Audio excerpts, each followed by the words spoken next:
ఈరోజు మీరు వినబోయే కథ పండితుడు పడవవాడు. పూర్వం కృష్ణానదీ తీరంలోని ఓ పల్లెలో విద్యాధరుడు అనే పండితుడు ఉండేవాడు. ఓసారి ఏదో పని మీద ఆయన నది దాటవలసి వచ్చింది.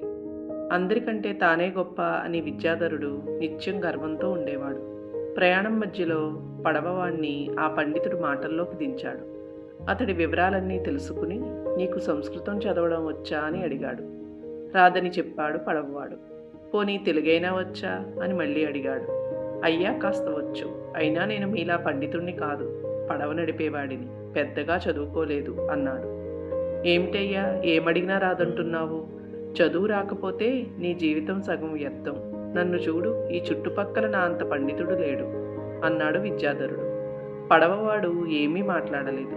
పడవ సరిగ్గా నది మధ్యలోకి వచ్చేసరికి పెద్ద గాలితో వర్షం ప్రారంభమైంది.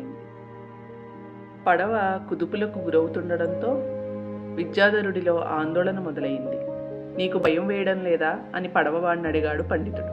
లేదన్నాడు పడవవాడు. నాకు ఈత రాదు, పడవ మునిగితే ప్రాణాలు పోతాయిగా అన్నాడు భయంగా పండితుడు.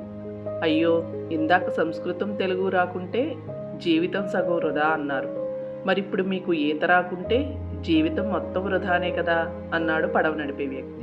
కాసేపట్లో ఒడ్డుకు చేరుతుందనగా పడవ మునిగిపోయింది. పడవవాడు విద్యాధరుడి చెయ్యి పట్టుకుని జాగ్రత్తగా ఈదుతూ ఒడ్డుకు చేర్చాడు.